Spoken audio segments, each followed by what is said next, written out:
Welcome, viewers and listeners, to another edition of CHP Talks. I'm here with Greg Hill from Free to Fly, and Greg has been on our program before several years ago, and it's so great to have you back. Greg, you're coming to us from Sacramento today, and Yep, thanks for joining us and talking about the things that we have on our agenda today.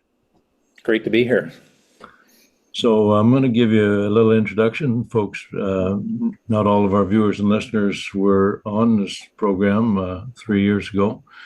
Greg Hill has spent 30 years in aviation, first in the military with multiple deployments around the world, including 3 to Afghanistan, then with a major Canadian airline. With over 13,000 hours flying, Greg was out of work for about a year due to his refusal to cede informed consent and health freedom. That was during the COVID lockdowns and so on. Greg is now back to work. He's passionate about liberty in general, which led to the founding and co-directing of the organization Free to Fly. Greg is passionate in fighting for the freedoms, excuse me, of every Canadian coast to coast.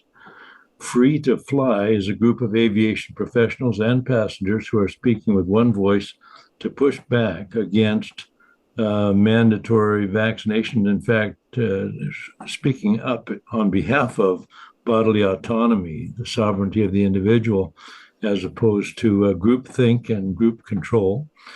They are passionate defenders of freedom, informed consent, and bodily autonomy.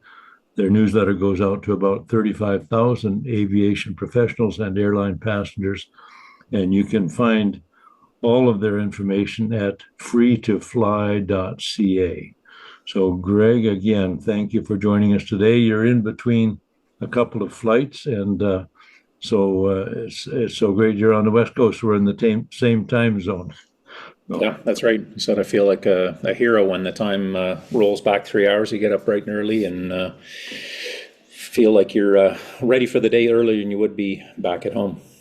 So, Greg, you were a big part, at least from my perspective, of the movement to restore bodily autonomy, and you and your organization stuck with it. You were reinstated as an airline pilot, and but there's still a court case going on, apparently. Can you just speak about that? We're going to get to another topic Sure. before we're done, but you can tell the folks what took place and where the case is at now. Sure. Yeah, you kind of gave an introduction to how we got to where we're at. Feels like a long time ago now, and it all kind of blends into a bit of a gray continuum. But we did file a class action lawsuit back in 2023.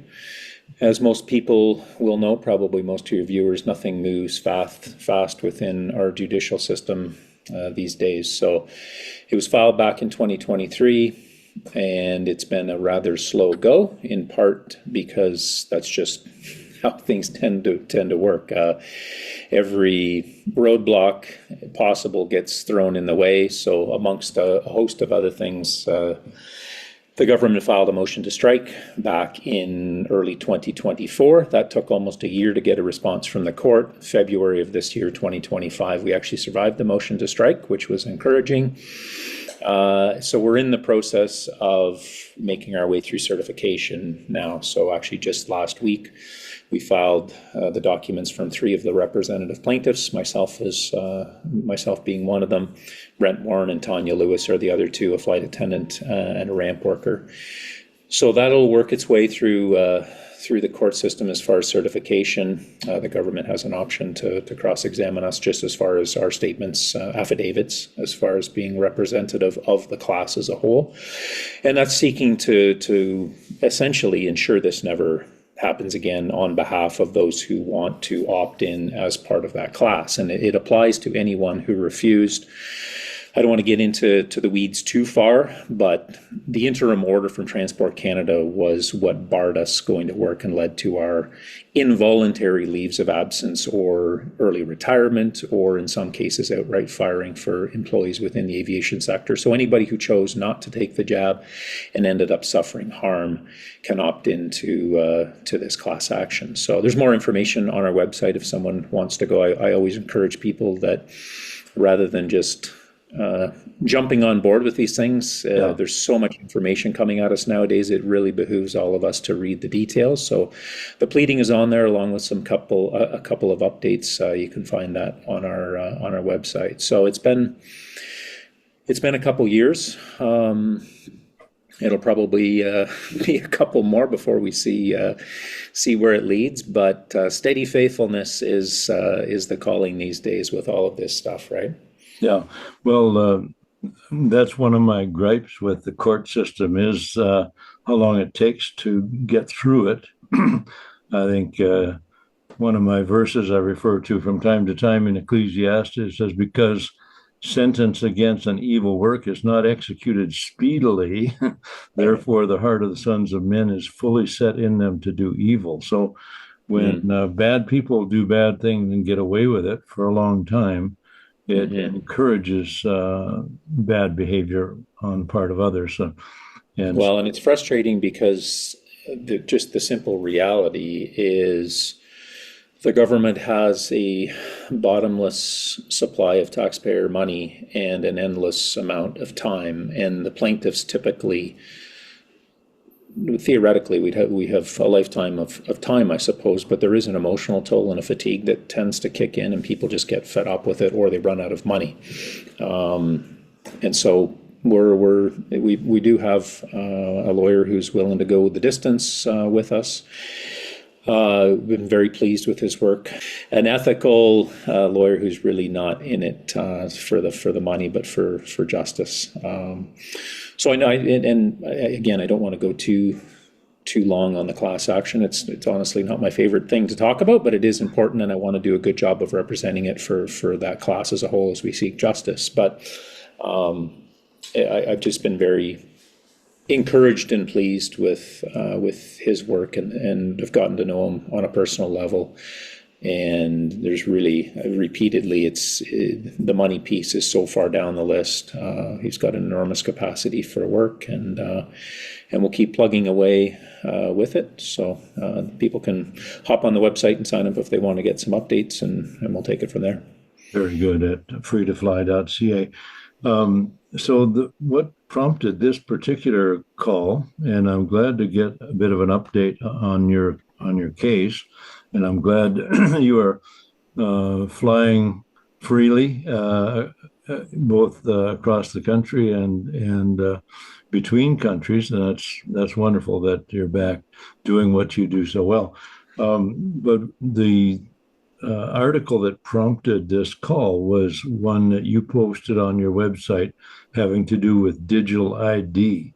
And you've done a masterful job of putting together a number of short videos and text articles that people can go to freetofly.ca and look for the latest article on digital ID. But let's talk on that for a little minute. You also prompted me, I think, I made it the topic of my communique this week, and because Keir Starmer in England has set the stage, is the way I put it, for the digital ID worldwide. He's taken a position of promoting it, saying that the UK is going to have digital ID by 2029, and probably indicating a fast track towards that.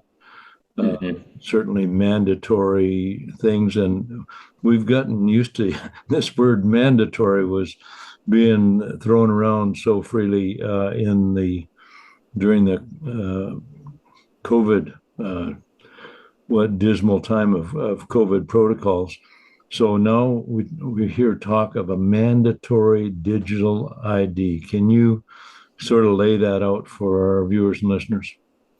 Sure. Well, masterful is a very kind word. I think the only thing that I did was try and filter the vast amount of information that's out there. And on some levels, this is the challenge with what we're dealing with nowadays, is the sheer volume of information that tends to come at us. And I would say people are fatigued again with the amount of information, to the point where I think they're starting to shut down. And I would say that's part of the strategy with those that are seeking to really control all of society, is to keep throwing more and more and more information at people, to the point where they just say, I can't even deal with it anymore. I'm going to unplug and walk away. And there is a time and a place absolutely for unplugging. I would say the vast majority of what's on social media is probably really not good for us.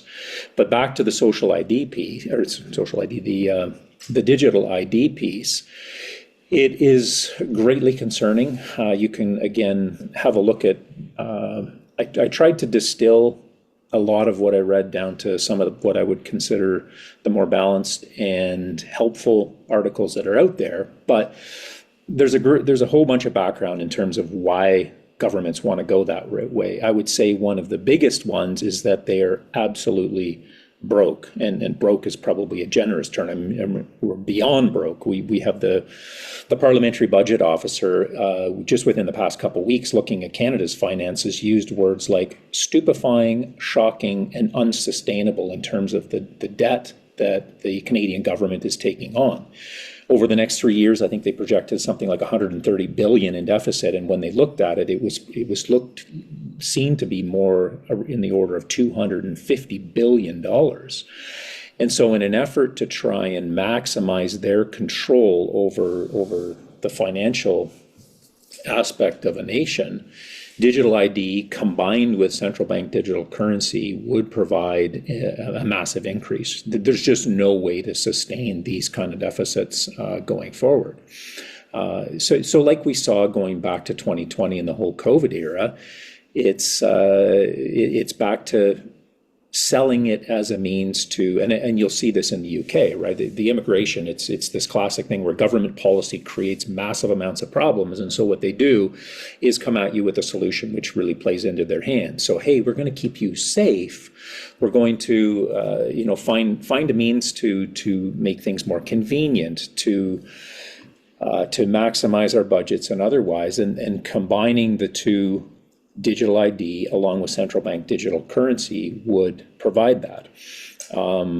So just as a means to explain how that might play out. And again, you and I talked offline beforehand, and I said I'm absolutely not an expert on digital ID, and I don't want to pretend to be. Again, there's a couple articles. There's a young fellow named Gabriel in one of the articles that I think is doing a very good job of explaining some of this in a more detailed level, and in a way that's somewhat balanced. But I'll be working with guys sometimes, and I try to use cash as much as I can. That's a means to push back, and it is difficult to find a means to push back on this, but we've got to all do our part.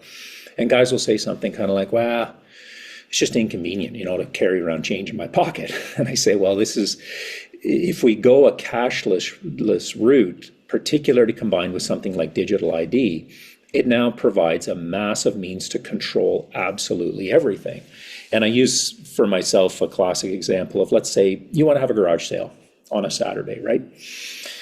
So you enter the era of digital ID, where government is able to now control your access to money, as well as everything in terms of policy, or what you're saying online, or where you're at, or how much carbon you're consuming, or how much meat you're eating, who knows what, right? Like, if you think it through. So using the garage sale example, let's say you have a garage sale. Well, now this all has to be done digitally. So let's say you make $150 at your garage sale. Well, now that $150 is going to be taxed. I mean, you could take it to the extreme and say, well, what about your kid's lemonade stand? But you think it through even further, I would venture to say, knowing what I know about government, whether it's national or municipal, not only will whatever you glean from your little garage sale be taxed, there'd probably be a license and a fee that's required as well, right? Yes, you can have a garage sale on Saturday. Just here, come into the office, show us your digital ID, and just pay the $50 fee to get a license to have your garage sale. But if you think it through all the way, now your means to access that cash can also be controlled. Or let's say you want to go and buy, your brother's coming in from out of town, and you want to buy some steaks, but they can see, because they're controlling everything now. Your digital ID is also combined with the record of everything you've purchased, that you've already consumed your meat for the month, and you can only buy one steak and not four because you. So I don't want to go on and on with the detail, but this is the concern: is it provides absolute control, and really is a prison within which it becomes difficult to foresee. I mean, even driving, right? Like, well, you can only pump this much gas over this much period of time, and you can think it through in terms of 15-minute cities and where you are when, and all of this can be controlled now. Like you say, Keir Starmer in England said this was going to be the digital ID was going to be a solution for mass immigration. Like, they've allowed things to get out of hand for years with unsustainable immigration levels, people coming into the country that there either isn't housing for, or medical, not enough doctors to go around. Right. And all those types of things, and social benefits that go through the roof that are paid for by a dwindling number of taxpayers. Right. So he proposes this digital ID to control immigration. Well, they haven't done a thing to control immigration. They haven't done a thing to maintain their traditions and heritage against the influx of folks who do not share necessarily our values, and have no obligation to do so. And yet they throw out this thing, digital ID. Somehow that's supposed to solve the problem. Which obviously it gives some control, of course. But if they really wanted to solve the problem, they would have done it long ago by using actual immigration controls, right? And this is if they may put it out, digital ID and CBDCs. We think that Prime Minister Carney is strongly leaning in that direction. I don't know what his intentions are in terms of timing and whatever, but if they could possibly use it as a way of either fighting so-called climate change or trying to control the deficit. Well, they're doing nothing to control the deficit, and yet they can put this out as a solution. It's a non-solution for a problem that they've created.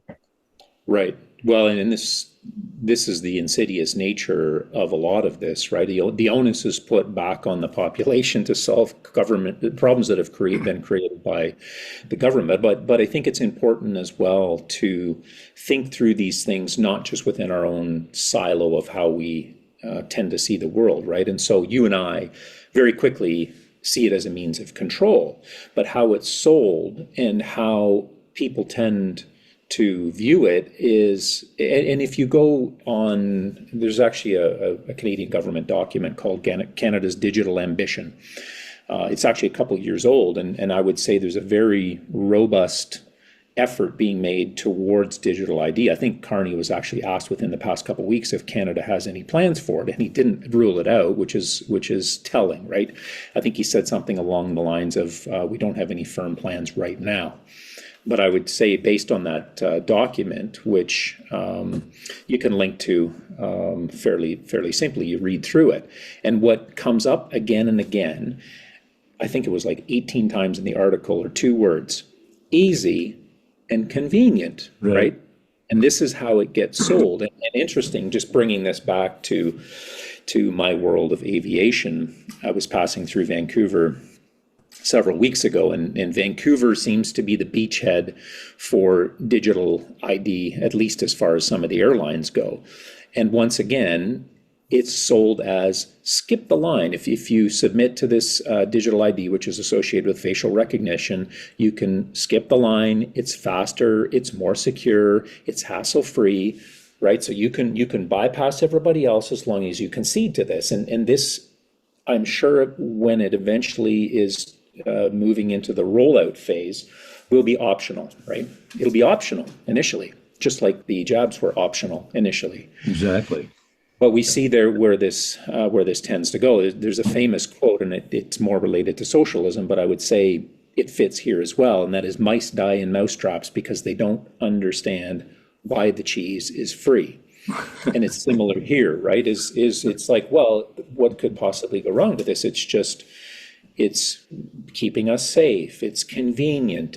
And I totally understand it. When I go to the airport, I don't want to stand in the absolute longest line. But this is what tends to happen. And just as an anecdote, because stories are always more interesting than rattling on about government policy. Now, when you go across the border, they just take your picture now, going to the States, right? You don't even have to hand your passport in sometimes. But I generally try not to simply concede to all of this, regardless of where and when I am. So I was traveling as a passenger somewhere, and I think I was down in the States, and they had facial recognition at the little kiosk. Sometimes they have it, sometimes they don't, and I just, no, I'm going to opt out, thanks. Which you'd be like, well, when you go through the actual border, they do it anyway, but it's just as a matter of principle, I just don't concede every single time, because I think we've got to push back on this. So they agreed, but as soon as I walked past the agent, there was a Department of Homeland Security, 2 officers, and they said, can we see your passport? And I first of all, I was like, how on earth do they already know that I opted out of the facial recognition? And I said, am I in trouble for something? And they said, no, we just have to check all your documents when you refuse. In other words, we're just here to intimidate you and to make this uncomfortable for you so that you concede. And this is how these things tend to roll out. And we saw that during the COVID era, right? It starts as being something convenient, and then it's like, oh, here's the absolute longest line. And it's the same as going to Walmart, right? It's like you can just do all this yourself, or you can interact with a human being, which I always try to handle that as nicely as I can and just say to the staff, well, I want to keep you employed, so I'm going to go stand in the line for a while and interact with a human rather than cashing myself out. And I'm going to use cash, which everybody behind me finds somewhat annoying. But if we simply choose what's most expedient and convenient, eventually we'll find ourselves like the mice with their necks snapped in the trap. Not physically, but you understand what I'm saying, where we lose these freedoms that were hard fought for many years ago. Yeah. Well, thank you. And I think it's so important. Again, I want to recommend that folks go to your website, freetofly.ca, and look up the article about digital ID, because it contains a number of links to other articles. And I think you've done a good job of sifting out, like, as you say, the information out there coming at us from all sides is a bit... well, it's I'm going to say oppressive. It's intimidating. I would say oppressive even. and the trouble is now with AI and all things, it's hard to know even what's true and what isn't. Right. Yeah. So then that gives people another reason just to walk away and say, well, I can't tell if this is true or not, so I'm not going to bother reading about it. But right. People should take this very seriously, this digital ID and the long-handed partner to it, central bank digital currencies, which is probably would follow soon in the wake if we were to submit to. It's the integration of those two that are the greatest concern, right? You integrate the two of those, and they're the 4 walls in terms of which pretty much everything can be controlled. Yeah, very good. Well, Greg, what else in the area of freedom and also maybe personal growth and Sure. stability and joy. What would you like to say to the folks while we're still on here? Well, I appreciate that opportunity because I mean that's where my greatest passion lies is in pointing to Christ, right? If we don't have our eyes fixed on the author and perfecter of our faith, then what do we have? And I think when we have these conversations, I always try to think of people that are viewing it, because I think what the majority say is like, oh, great, some more bad news. What do you want me to do about it, right? Yeah. And those are a couple of those articles have some practical things that we can do. And to be honest, it's very difficult for the individual to do something grandiose to push back. But I think collectively we can do things. I used a couple examples in terms of using cash, for instance. But over the past, man, what has it been now? I guess, Rod, 5 years of this fun and games that we've been dealing with since COVID. I would look back at 2020 and feel like I was pretty naive back then. I thought, well, we just have to point to the charter and get a couple lawyers and put this thing to bed, right? Yeah. And here we are 5 years later. And my shtick that I always, when I'm in conversation with people, is I've distilled it down to this. Where's your heart with Christ? Number two, where's your family? Are you building strong, resilient homes and children? Is your marriage solid? Are you a good husband? Are you a good wife? And again, that is, how are you living that out in accordance with God's word? Number three, where are you at with your church? Are you in a solid, faithful church? Number four, then we start looking at where are we at in terms of a community. And that's how we affect change. And that's the sum total of it. And out of that, all sorts of things can morph. So just as a practical example, we've tried to build community locally for practical reasons. We have a potluck every few months. We're actually overdue to have one now. And it's been great. Sometimes we'll have 30, 40 people. We've had over 100. And these are generally like-minded people with a shared worldview. And we've tried to be practical with it. We'll talk about, I can't remember if we talked about digital ID last time, but we talked about some concerning issues as far as ideology in the schools locally and what people can do. We've had a table, like a little mini market, right? So we've got some people that brought eggs, some people that brought bread. We had a couple kids that were making pickles. They brought some, and it's a means just to get people thinking. It's not a money-making thing, but it's like, how can we support each other, right? We had a couple farmers that were selling beef, and they said, okay, I've got beef available, right? And so you find a practical means to support each other in terms of the things you can provide physically, but also sometimes more importantly, emotionally as well, right? Like, get connected, find out how you can just get together for coffee and talk through some of these things. And I always like to bring it back to God's word. And I was reading 1 Thessalonians 5 this morning. I'd encourage, as always, read the whole chapter. I've just picked out a few verses, but I don't think I'm twisting by any means the intent of it. But this is, when we talk about things like digital ID and CBDCs, people can just get overwhelmed and think, what am I going to do? 1 Thessalonians 5 says, therefore encourage one another and build one another up, just as you are doing. And we urge you, brothers, admonish the idle, encourage the faint-hearted, help the weak, be patient with them all, which is, people are discouraged these days. See that no one repays anyone evil for evil, but always seek to do good to one another and to everyone. And I love this. It reminds me of Romans 12:12. If you want just a short little how you handle what's happening around you, rejoice always, pray without ceasing, give thanks in all circumstance, for this is the will of God in Christ Jesus for you. And I think as believers, we have to return to that. And again, when I talk to people, I say, like, where are you at with the Lord? Because that's really, in this world you will have trouble, right? But he has overcome the world, and we have to remind people of that. And that's the beauty of even Free to Fly for me. Like, out of it, I've got connected with a disproportionate number of Christians within the aviation community, and actually we've got a group that started up just recently called the Fellowship of Christian Airline Personnel that just morphed out of COVID, right? Because there were so many believers that got connected, and it's just been a means again to walk. How do we walk out our faith within the aviation community, right? So that's really all of these things. Obviously, I'm passionate about, but I'm passionate about Christ more than anything, and that's really what we need to be pointing to.